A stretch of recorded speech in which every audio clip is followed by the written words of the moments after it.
since we don't have a Asian guy podcast yet, since we got two Asian guys on the podcast right now, I figured it'd be a good time to talk about anything around those issues.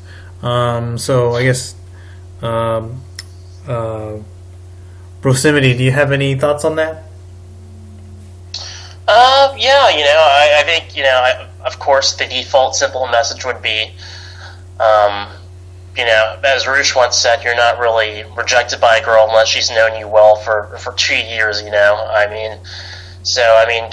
is one of those things that's, it's a great fun activity, and it's one of those things that should be treated as such, because, getting shot down by a girl or things maybe not working out with one individual girl, it's not the end of the world. There's a lot more painful things in life than, things not working out with one girl, but, if you want to invest your time, in game and learn to deal with the world around you better and the women around you better, then, I would definitely recommend, getting into shape, trying to lead a good active lifestyle, to put in the approaches, whether during the daytime or at night, and, most importantly, to just, sort of have fun with it, learn from your successes, learn from your mistakes, and to just continually evolve. So I know that's kind of a bland, broad message right now, but after 2 hours of conversing, I think fatigue maybe kicks in, just a little bit. But no, it's been a great time. So what about yourself? What do you happen to have any words of wisdom for the Asian brothers out there?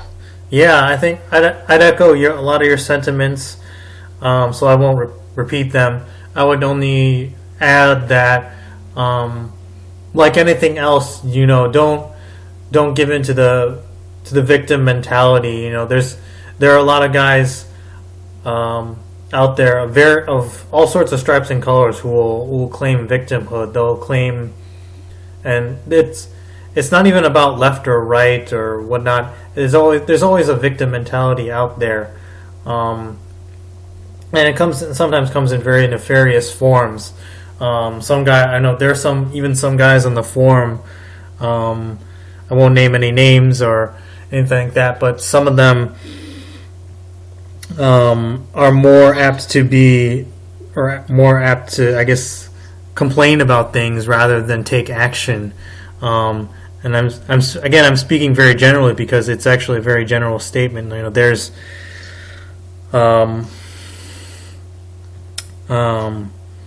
there a lot, the things that create this victim mentality can be found on all sides of the political curve, the race curve, what have you.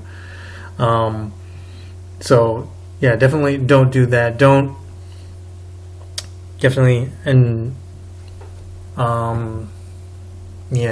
won't really delve too much into that anymore. Is there anything else I can say specifically for our Asian brothers out there? Let's see.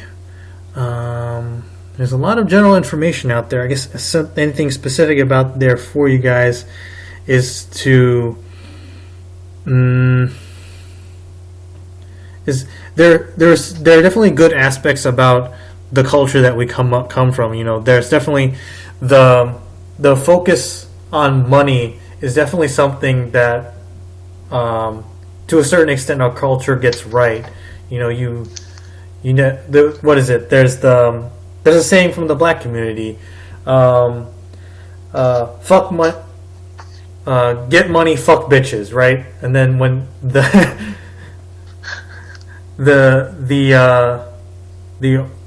meme in the old guy, I forget what his name is. The meme is to make it older is acquire currency, disregard females. And so that's something that our culture kind of gets right, where you definitely want to get out there and get your money right first before you pursue these other things. But where our culture does get some of these things wrong is that it focuses too much on the money and the subsequent education. It doesn't focus enough on the other aspects, the social aspects, the health aspects that you need to succeed in today's world, anywhere in the world. And so if there's one thing I would say to our Asian brothers out there is like, yeah, definitely get your money right. You're on the right track about getting your money and education right, but get your game down, get your dress right, and go approach some women. No, definitely. And I actually, it's funny you mentioned that, because last week I was drinking with a Brazilian guy that he went to an international school in Shanghai. He got a little drunk and said, "Yeah, I get money, fuck bitches." So I think that sounds a lot more eloquent than acquire currency, disregard females, because I don't know, maybe that's a little too formal. And I prefer the blunt version of get money, fuck bitches, because you are literally and figuratively fucking bitches, which can be very fun. So, especially if you're getting money at the same time. But no, yeah, you made some excellent points. And if there was maybe one thing that I would like to say to our Asian brothers is to just sort of go out there, let it rip. And I think we come from a culture where pleasing your parents is everything. And Mm-hmm. I mean, I think that's very important for me as well. But you really have to you really have to watch where you're going with things at times, because at the end of the day, I mean, nobody but you, as an Asian male, is going to be responsible for the fate of whoever your future wife and kids will be, I mean, pleasing your parents, I mean, yeah, that's one thing, but, are you going to please them to the extent to where, like, you're trying to, I don't know, acquiesce to the demands of people that aren't going to be, paying your bills, paying the bills, paying your own bills or the bills of your future wife and kids. I mean, so I mean, you definitely have to be, you definitely have to take everything with a grain of salt, Mm-hmm. and you have to go out and do, what's best for yourself, because you're going to be responsible for your own fate, your own current fate, and your, own fate heading into the future. So yeah. Yeah, and I'll bring up an example related to what you just said, Brosemite. I think to give the contrasting examples of my mother and father. So, my mother grew up in a well-off family in Southeast Asia, well-educated. My father also, he grew up in a well-off family, but he grew up in a more rural environment that was more competitive, and so growing up, he had a little bit more of a fire in him, and it was interesting hearing about him talk about his experience coming to the U.S. first. When he decided to come to the U.S., this is before the internet, right? So all he knows about the U.S. is, hey, I heard through the grapevine that you can go to this place and make money. And his family actually tried to dissuade him from it. They thought, oh, no, where we're at is fine. We have servants. We have, because everybody in Asia has, because labor is cheap in labor is cheap in Asia, so it's not really that big of a deal to have servants. So guys, don't get it twisted. But yeah, his whole family was kind of trying to dissuade him from going to the U.S. But he ended up doing it anyway, because he kind of saw the writing on the wall that where he was in Asia was going to become even more competitive. It was going to become desperately competitive from a job standpoint. So he came to the U.S., as an engineer, made it in the U.S. And so now when he sees me doing what I'm doing, where going abroad and leaving the West, he kind of understands that mentality that, well, he's been in that situation where his family has been wrong about the future, where doing what the family says is not necessarily the best thing, because they don't have the same grip or the same view, the same grasp on the current reality that their experience, which might be older, which is typically older than his experience. They don't have the up-to-date experience that he does. So my father understood that, I think, and so that, I think that was definitely a big benefit to me, in contrast to my mother, who was much more against what I'm doing right now, and to a certain extent still is, because she doesn't have that kind of experience of going against the grain and then it paying off. Yeah, I totally know exactly what you're talking about, and my parents are kind of against me, being out here and whatnot too, but no, it's been great, and I'm kind of glad I went against the grain as well, and I'm going to be back in 2 weeks anyway, so. Mm-hmm. Yeah, I guess. But, we could touch upon that a little bit more. But how did you deal with that issue? Because especially for Asian brothers, but even for anybody out there, like how did you deal with that issue of the resistance you got to coming abroad? Well, they knew that I was coming here for academic reasons, and so I sort of played that card. I played the card that I would be back, which I am going to be back, but it's changed me. It's changed my views on family and the way I kind of want to pursue my future.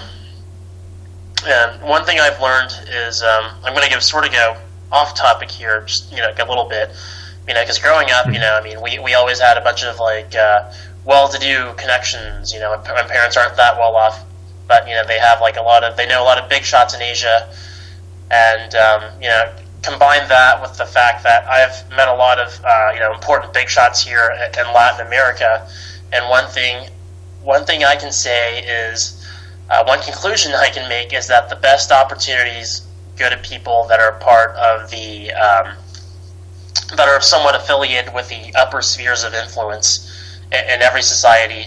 This is applicable to just about every culture and every society out there.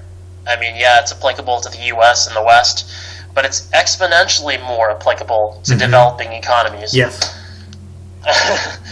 Yeah, and I know. We have this guy. Back when I was visiting home in February, we had some people over from Thailand, and they were great family friends. And this is a guy who comes from a well-off family. He was sent to study abroad in Australia, but he's kind of going back home, and he's getting married to another girl who's part of another good family. But at the end of the day, they're engaged now because his mom approved of all that stuff. So, and in a sense, it sounds maybe a little bit ridiculous to sort of to live in that way, because it's almost borderline submissive to your cultural authorities. But I look at the way a lot of these millennials live nowadays. They graduate college with some debt. They pay out the ass on rent. They go from one shitty entry-level job to another shitty entry-level job while paying off their student loans, spending all their money on rent. All those things we mentioned before, just sitting around watching Netflix, going to kickball leagues, and I'm not sure if I want my future kids to be in that situation. That is, if I even have a family and kids, I'm not sure if I would throw them into that position. So yeah, our cultures are constantly changing at a very fast pace. Your dad realized that, I guess for him, the status quo, living in Southeast Asia and raising a family in that scenario, it wasn't necessarily the best for him, even though it was maybe good, for a lot of his relatives and whatnot. So, yeah, these are definitely things that you really think about and you really learn once you do go abroad. Yeah. And you can go abroad and say something along the lines of, oh, hey, I went to Vietnam, I went to Ha Long Bay, and I realized how beautiful of a culture it was based on the nature that I experienced. But you don't really get to know a culture unless you meet the people, unless you get to know the people that live everyday lives there on more of a personal level. I agree. So, and that's one of the things that I've been able to do here in Brazil, and I'm not saying everything is perfect down here with regards to how people live their lives and react accordingly to their own societies, but it's one of those things that's really made me think, and it's making me more creative. It's making me think more creatively towards how I want to pursue the rest of my career, spend my retirement years, raise a family, and all that other stuff. I mean, it's all easier said than done, but but it's a process, and that's life. And that makes sense. I know there on the forum certain places can get hyped up. Like they're even Roosh was saying some of the stuff he wrote about Poland was certainly a little bit somewhat fantastical, at least according to his admittance. And I think things have come back down to reality on the forum, even though some guys will still complain that it's not paradise, which it never really was. So I think it's also important for guys to realize out there that travel, there's no. It's kind of travel. There's a lot of parallels between travel and game. Like, game isn't going to, have you sleeping with supermodels every night unless you put in an astronomical amount of work. The same is true with travel. Unless you put in an astronomical amount of work, you're probably not going to find perfect paradise. So that's definitely one point I would want to emphasize on the podcast. Which I also make on the forum. What are your thoughts on that, Brosemite? Oh yeah, there's definitely no such thing as paradise, and even if you find the best, the place that fits you best, we all have our own preferences. What works, what might work for me might not work for you, and what works best for you might not work for me. So. But even if we find our ideal situations, we constantly have to give back if we're expecting good returns. You know what I mean? Exactly. Nothing ever stops. We constantly have to move our feet. We constantly have to reevaluate things. We have to reevaluate our own goals. Like hey, I might be happy now, but am I going to be happy 2 to 3 years from now in the same situation? Am I going to be happy 5 to 10 years now in the situation? Or you constantly have to reevaluate your short-term and your long-term ambitions and sort of compromise the two. Mm-hmm. Definitely. And as time goes on, our personalities and our preferences change as well. Definitely. So that's life. That's what makes life interesting. Mm-hmm. Yep. Yeah. All right. Now we've well past the 2-hour mark, so I think this will probably be a good time to wrap it up. So I guess to wrap it up with the final question, let's see. We'll point towards the future. I